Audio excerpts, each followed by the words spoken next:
Hello दोस्तों, स्वागत है आप सबका मेरे चैनल पवन बायो क्लासेस में। और आज इस वीडियो में हम लोग जिस टॉपिक पर बात करने वाले हैं वो है एसेलुलर ऑर्गेनिजम्स यानी कि अकोशिकीय जीव। फ्रेंड्स, इस वीडियो में हम जानेंगे कि अकोशिकीय जीव क्या होते हैं, उनका जो जनरल कैरेक्टर है, उनके लक्षण क्या क्या हैं, कौन कौन से अकोशिकीय जीव होते हैं और उनका इम्पोर्टेंस, उनका महत्व क्या है हमारे जीव विज्ञान में। उनके बारे में आज हम लोग इस वीडियो के बारे में बात करने वाले हैं। आइए शुरू करते हैं। फ्रेंड्स, सबसे पहले हम जानते हैं कि ये जो अकोशिकीय जीव होते हैं वो क्या होते हैं जनरली। तो acellular organisms are organisms that do not have a cellular structure. ठीक है, यानी कि अकोशिकीय जीव वे जीव हैं जिनकी कोई कोशिकीय संरचना नहीं होती है, इनकी बॉडी में सेल्स नहीं पाई जाती हैं, कोशिका नहीं पाई जाती है। ठीक है, they are typically simpler in form and often exist as independent infectious particles. Okay, ये बहुत ही सिंपल इनकी संरचना होती है, बहुत ही सरल संरचना होती है। इनका जो स्ट्रक्चर होता है बहुत ही सिंपल होता है। वे आमतौर पर सरल रूप में होते हैं और अक्सर स्वतंत्र संक्रामक कणों के रूप में होते हैं। ठीक है, ये संक्रमण पैदा करने वाले इनकी इन्फेक्शियस पार्टिकल होते हैं, इन्फेक्शन पैदा करने वाले पार्टिकल्स होते हैं। इनकी बॉडी में सेल्स नहीं पाई जाती हैं। नाम से ही क्लियर है, अकोशिकीय। ठीक है, यानी कि जिनके बॉडी में, जिनके शरीर में कोशिका न पाई जाए उन्हें हम कहते हैं अकोशिकीय जीव। ओके, अगर हम परिभाषा की बात करें तो acellular organisms are biological entities that lack cellular organisations और स्ट्रक्चर्स। ठीक है, यानी कि अकोशिकीय जीव जैविक इकाइयां हैं। वो जीव, वो ऐसे जीव हैं, ऐसी जैविक इकाइयां हैं जिनमें कोशिकीय संगठन या संरचना का अभाव होता है, यानी कि इनमें कोई भी कोशिका नहीं पाई जाती, कोई भी कोशिका की संरचना इनमें नहीं पाई जाती है। बहुत ही सिंपल होते हैं और वे जीवन के अन्य रूपों के विपरीत कोशिकाओं के से बने नहीं होते हैं। They are not made up of cells unlike other forms of life. ठीक है, हमारे पूरे बायोस्फीयर में हमारा जो जो धरती है, हमारी धरती पर जितने भी जीव पाए जाते हैं वो दो कैटेगरी के होते हैं, एसेलुलर या सेलुलर। ठीक है, कोशिकीय संरचना के आधार पर, यानी कि जो सेलुलर स्ट्रक्चर है उसके बेसिस पर अगर हम बात करें तो एसेलुलर या सेलुलर, यानी कि कोशिकीय या फिर अकोशिकीय। कोशिकीय यानी कि वे सारे जीव जिनमें कोशिकाएं पाई जाती हैं, यानी कि एक अपना केंद्रक कला होगा, केंद्रिका होगी, या फिर वो ना हो तो प्लाज्मा मेम्ब्रेन होगा, साइटोप्लाज्म होगा। ठीक है, या फिर अपना जेनेटिक मटेरियल होगा, ये सारी चीजें होंगे, डीएनए, आरएनए, प्रोटीन्स, ये सब कुछ होंगे। ठीक है, लेकिन ये जो होते हैं इनकी बॉडी में या तो सिर्फ डीएनए होगा या आरएनए होगा, और प्रोटीन या तो होगा या फिर नहीं होगा। ठीक है, उसके बेसिस पर हम लोग आगे बात करने वाले हैं।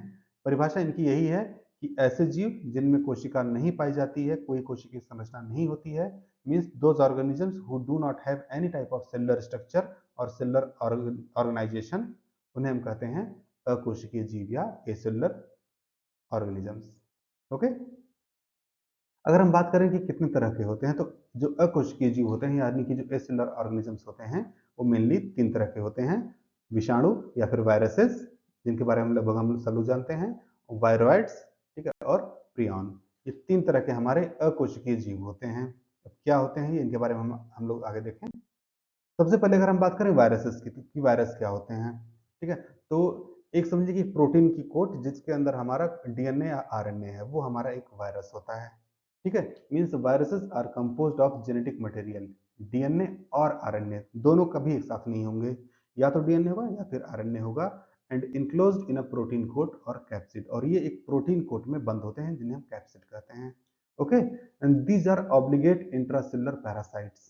ठीक है, ये ऑब्लिगेट इंट्रासेलुलर पैरासाइट्स हैं, यानी कि ये बिना किसी दूसरे होस्ट सेल के ये रह नहीं सकते हैं। ठीक है, इनको मल्टीप्लिकेशन के लिए, रेप्लिकेशन के लिए एक होस्ट सेल चाहिए। They require a host cell for reproduction. ठीक है, यानी कि ये अनिवार्य अंतर कोशिकीय परजीवी होते हैं, अर्थात प्रजनन के लिए एक मेजबान कोशिका की आवश्यकता होती ही है। ठीक है, तो सिंपल सी बात हम समझिए कि एक प्रोटीन की कोट जिसके अंदर हमारा डीएनए है या आरएनए है। आप सिंपल सी बात समझिए, एक आपने कवर बना दी, एक कोटिंग बना दी, ठीक है, जो कि प्रोटीन की बनी हुई है। इसके अंदर एक डीएनए है या फिर एक आरएनए है, वो है हमारा एक वायरस। ठीक है, अगर हम एग्जाम्पल की बात करें तो जो हमारा इन्फ्लुएंजा वायरस है, एचआईवी वायरस है या फिर कोरोना वायरस है, ये होते हैं हमारे वायरसेस। Okay, viroids. ठीक है, जैसा कि हमने देखा कि वायरसेस हमारे क्या हैं, विषाणु हमारे क्या हैं, उनमें प्रोटीन और डीएनए और आरएनए पाया जाता है, डीएनए या आरएनए पाया जाता है। ठीक है, यानी कि प्रोटीन होगा और डीएनए होगा, या फिर प्रोटीन होगा और आरएनए होगा। ये होता है हमारे वायरसेस या विषाणुओं में। लेकिन यहाँ वायरॉइड्स होते हैं हमारे और भी सिंपलर ऑर्गेनिजम्स होते हैं, and they are composed of single strand of RNA, जिसमें केवल आरएनए का एक स्ट्रैंड होता है, प्रोटीन नहीं पाई जाती, डीएनए नहीं पाया जाता, वो हमारे वायरॉइड्स होते हैं। ठीक है, ये सिर्फ आरएनए के एक ही स्ट्रैंड के बने होते हैं। ठीक है, they lack a protein coat, इनमें प्रोटीन कोट नहीं पाई जाती है, and they cause disease in plant, ये पौधों में रोग उत्पन्न करते हैं। अक्सर ये बहुत ही इंपॉर्टेंट पॉइंट है, अक्सर आपको एसेलुलर ऑर्गेनिज्म की लिस्ट दे दी जाएगी एग्जाम में, पूछा जाएगा कि इन पौधों में कौन रोग उत्पन्न करता है, तो अगर वायरॉइड्स है तो आप बेहिचक वायरॉइड्स को ऑप्शन में टिक कर सकते हो, क्योंकि वायरॉइड्स हमारे प्लांट्स को इन्फेक्ट करते हैं। ओके, अगर हम एग्जाम्पल की बात करें तो हमारा क्या है, पोटैटो स्पिंडल ट्यूबर वायरॉइड। ठीक है, जो हमारा आलू स्पिंडल कंद वायरॉइड है वो हमारा एक सिंगल स्ट्रैंड आरएनए का बना होता है, इसमें कोई प्रोटीन कोट नहीं पाई जाती है। ठीक है, उसी तरह से अब अगर हम बात करें जो हमारा तीसरा टाइप है प्रियॉन, प्रियॉन क्या होते हैं? प्रियॉन जिस तरह से वायरसेस में हमने देखा, विषाणुओं में देखा कि प्रोटीन और डीएनए या प्रोटीन और आरएनए है, लेकिन वायरॉइड्स में सिर्फ आरएनए है। उसी तरह से प्रियॉन में सिर्फ प्रोटीन होता है, न्यूक्लिक अम्ल यानी कि डीएनए या आरएनए नहीं पाया जाता है। ठीक है, तो prion infectious proteins that lack nucleic acids. ठीक है, यानी कि वे इन्फेक्शियस प्रोटीन होते हैं जिनमें न्यूक्लिक एसिड नहीं पाया जाता है, कोई भी डीएनए कोई भी आरएनए इनमें नहीं पाया जाता है। ये भी एक इंपॉर्टेंट पॉइंट है, पूछा जा सकता है एग्जाम में। इसके अलावा they cause neuro degenerative diseases in animals and humans, ये जानवरों में और इंसानों में न्यूरो डिजेनरेटिव डिजीज यानी कि जो हमारे नर्व्स हैं, नर्व सेल्स हैं, ब्रेन की सेल्स हैं, उनको डिजेनरेट करने में ये उस तरह की बीमारी फैलाते हैं जिससे हमारी जो नर्व सेल्स हैं वो डैमेज होने लगती हैं। ठीक है, इन्हें कहते हैं न्यूरो डिजेनरेटिव डिजीजेज। ठीक है, एग्जाम्पल की अगर हम बात करें तो मैड काउ डिजीज, ठीक है, यानी कि पागल गाय रोग, और हमारा क्या है, क्रुट्सफेल्ट जैकब डिजीज। ठीक है, क्रुट्सफेल्ट जैकब डिजीज, ये जो दो बीमारियां हैं ये हमारी प्रियॉन के द्वारा फैलाई जाती हैं। ओके, अगर हम बात करें लक्षण की, ठीक है, कि जो अकोशिकीय जीव हैं उनके लक्षण क्या हैं, ठीक है, एसेलुलर ऑर्गेनिजम्स के कैरेक्टरिस्टिक फीचर क्या हैं, तो सबसे पहली चीज ये है कि non living outside the host. ठीक है, ये जो जिस होस्ट सेल, चाहे वो नर्व सेल हो या बैक्टीरियल सेल हो, प्लांट सेल हो, एनिमल सेल हो, कोई भी सेल हो, ये हमेशा उसके अंदर ही रेप्लिकेट करते हैं, उसके अंदर ही प्रजनन करते हैं। ठीक है, उस कोशिका के बाहर जैसे ही ये आए, ये कोई भी प्रजनन नहीं करेंगे, कोई भी मेटाबॉलिज्म नहीं करेंगे, कोई ग्रोथ इनमें नहीं होगी, ये फुल स्टॉप हो जाएंगे। यानी कि कहा जाता है कि आप एक वायरस को बोतल में भरकर सैकड़ों सालों तक ऐसे ही रख सकते हैं, और जैसे ही वो एक्टिव होगा, मतलब जैसे ही उसको कोशिका मिलेगी वो फिर से एक्टिव हो जाएगा। ठीक है, यानी कि इनके कुछ लक्षण जो हैं, इनका जो ये लक्षण है, ठीक है, कि कोशिका के बाहर इनका कोई स्वतंत्र जीवन नहीं होता, इनको इंडिपेंडेंट लाइफ नहीं होती, ये लक्षण निर्जीवों का है। ठीक है, ये निर्जीव की तरह सैकड़ों सालों तक ऐसे ही पड़े रह सकते हैं, लेकिन कोशिका के अंदर ही प्रजनन करते हैं। ठीक है, इनका अपना डीएनए होता है, इनका आरएनए होता है। तो ये कहते हैं कि जो वायरस होते हैं, जो विषाणु होते हैं, वो निर्जीव और सजीव के बीच की कड़ी है। ठीक है, इसके बारे में हम लोग आगे बात करेंगे। दूसरी चीज ये है कि दूसरे लक्षण की बात करें तो डिपेंडेंट ऑन होस्ट। ठीक है, ये किसी न किसी होस्ट सेल पर हमेशा डिपेंडेंट रहेंगे, यानी कि they reproduce only inside a living host cell, ये हमेशा जो इनकी मेजबान कोशिका है उसके अंदर ही प्रजनन करते हैं। ठीक है, ये खुद अपने से बाहर, कोशिका के बाहर प्रजनन नहीं करते। ठीक है, एंड माइक्रोस्कोपिक इंसाई यानी कि सूक्ष्मदर्शी होते हैं, यानी कि इनको केवल सूक्ष्मदर्शी से ही देखा जा सकता है, और कोई भी सामान्य सूक्ष्मदर्शी नहीं, ये केवल और केवल इलेक्ट्रॉन माइक्रोस्कोप से ही देखे जा सकते हैं, जो कि सबसे पावरफुल होता है। ठीक है, इन्हें केवल इलेक्ट्रॉन माइक्रोस्कोप से ही देखा जा सकता है। इसके अलावा नो सेलुलर ऑर्गेनेल्स, यानी कोई कोशिकीय अंगक इसमें नहीं होता, इनके अंदर कोई माइटोकॉन्ड्रिया नहीं होता, इनके अंदर कोई न्यूक्लियस नहीं होता, केंद्रक नहीं होता, केंद्रिका नहीं होती है, कोई गोल्गी बॉडी, इंडोप्लाज्मिक रेटिकुलम, ये सब कुछ भी नहीं पाया जाता है। ठीक है, तो ये सारी संरचनाएं इनके अंदर नहीं होती हैं, lack structures like nucleus, mitochondria etcetera. Okay, अगर हम इनकी तुलना करें, ठीक है, कि जो हमारे सेलुलर ऑर्गेनिजम्स हैं और एसेलुलर ऑर्गेनिजम्स, यानी कि जो कोशिकीय जीव हैं और अकोशिकीय जीव हैं, उनके बीच में अगर हम एक तुलना करें तो हम पाएंगे कि अगर हम स्ट्रक्चर की बात करें, इनकी संरचना की बात करें, तो जो अकोशिकीय जीव हैं वो गैर कोशिकीय, यानी कि इनमें कोशिकाएं नहीं होती हैं, अकोशिकीय हम कह सकते हैं। जबकि जो हमारे सेलुलर ऑर्गेनिजम्स हैं वो सेलुलर होते हैं, चाहे वो यूनिसेलुलर हो, मल्टीसेलुलर हो, यानी कि जो हमारे कोशिकीय जीव हैं वो उनकी में कोशिकाएं पाई जाती हैं, वो एक कोशिकीय हो सकते हैं या फिर बहुकोशिकीय हो सकते हैं। ठीक है। अगर हम मेटाबॉलिज्म की बात करें, यानी कि चयापचय की जो क्रिया होती है, खाना पीना पचाना, ठीक है, वो हमारा एसेलुलर ऑर्गेनिजम्स में नहीं होता है।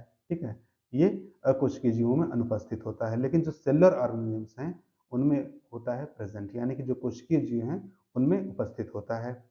ठीक है। अगर हम ग्रोथ एंड रिप्रोडक्शन की बात करें, यानी कि विकास और प्रजनन की अगर हम बात करें, तो एसेलुलर ऑर्गेनिजम्स केवल किसी न किसी होस्ट सेल, किसी दूसरी होस्ट कोशिका के अंदर, मेजबान कोशिका के अंदर ही प्रजनन कर सकते हैं। लेकिन जो हमारे सेलुलर ऑर्गेनिजम्स हैं वो इंडिपेंडेंट, काफी सारे केसेस में इंडिपेंडेंट यानी कि स्वतंत्र प्रजनन कर सकते हैं। इनको अपने प्रजनन के लिए किसी दूसरे होस्ट सेल की जरूरत नहीं पड़ती है अधिकांश मामलों में। ठीक है। एग्जाम्पल की अगर हम बात करें तो जो अकोशिकीय जीव हैं, इसके जो एग्जाम्पल हैं हमारे एसेलुलर ऑर्गेनिजम्स के, वायरस, प्रियॉन्स और वायरोइड्स हैं। ठीक है। लेकिन जो हमारे सेलुलर ऑर्गेनिज्म हैं, इनके अगर हम एग्जाम्पल की बात करें तो हमारा बैक्टीरिया, प्लांट, एनिमल, फंजाई यानी कि कवक, ये सारे के सारे हमारे इसके एग्जाम्पल हैं, यानी कि इसके उदाहरण हैं। ओके। बैक्टीरिया, पौधे, जानवर, ये सभी हमारे सेलुलर ऑर्गेनिज्म के उदाहरण हैं। ओके।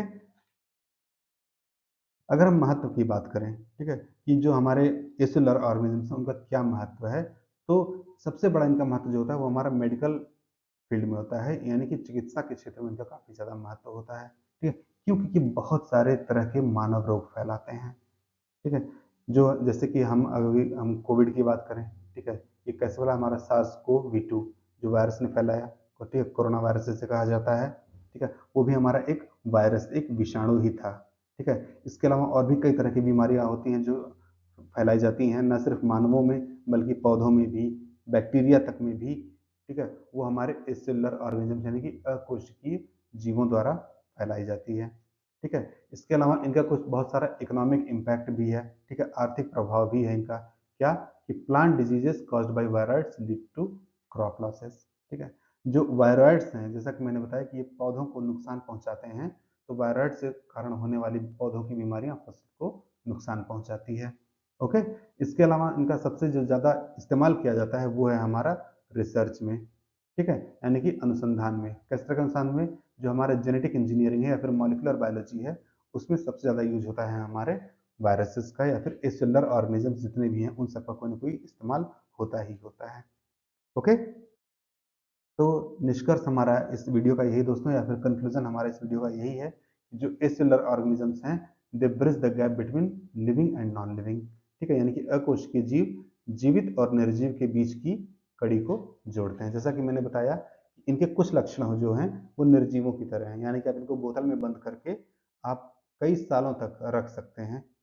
ठीक है, क्योंकि आप किसी भी सजीव वस्तु को बोतल में बंद करके कई सालों तक नहीं रख पाएंगे, कुछ दिन में वो मर जाएगा, क्योंकि उसे खाना पानी ये सब कुछ नहीं मिलेगा। तो लेकिन जितने भी वायरसेस हैं, वायरॉइड्स हैं, प्रियॉन्स हैं, उनको आप बोतल में बंद करके भी कई सालों तक रख सकते हैं। ठीक है, कोशिका के बाहर वो पूरी तरह से निर्जीव हो जाते हैं, न ग्रोथ न विकास होती है उनमें, न प्रजनन होता है, न ग्रोथ होती है, न रिप्रोडक्शन, कुछ भी नहीं करते हैं वो। सजीव का कोई भी लक्षण वो कोशिकाओं के बाहर नहीं दिखाते हैं। ओके। लेकिन कोशिका के अंदर जाते ही वो प्रजनन करने लगते हैं, और साथ ही साथ उनके पास अपना न्यूक्लिक अम्ल होता है। तो कहा जाता है कि ये लक्षण जीवों का है।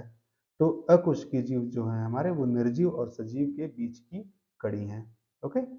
ये एग्जाम के लिए बहुत ही इंपॉर्टेंट पॉइंट है कि सजीव और निर्जीव के बीच की कोई कड़ी क्या है, तो हमारे वायरसेस या फिर विषाणु हैं। ठीक है। इसके अलावा despite there simplicity they significantly impact living organisms and ecosystems. Structure इनका बहुत ही सिंपल होता है, बहुत ही साधारण इनका स्ट्रक्चर होता है। ये केवल एक प्रोटीन और एक डीएनए के बने होते हैं, लेकिन डीएनए या आरएनए के बने होते हैं, लेकिन ये जितने भी जीवित जीव हैं, ठीक है, और जो पारिस्थितिकी तंत्र है, क्योंकि ये बैक्टीरिया से लेकर के एनिमल, प्लांट, फंजाई, सबको कहीं ना कहीं किसी न किसी तरह से प्रभावित करते हैं। तो ये बहुत ही महत्वपूर्ण प्रभाव डालते हैं हमारे पारिस्थितिकी तंत्र पर और सजीवों पर। इसलिए ये कितना भी सिंपल हो, लेकिन इनका इम्पैक्ट, इनका असर बहुत ज़्यादा होता है। ओके। तो फ्रेंड्स, इस वीडियो में बस इतना ही। आई होप ये वीडियो आप लोगों को अच्छा लगा होगा।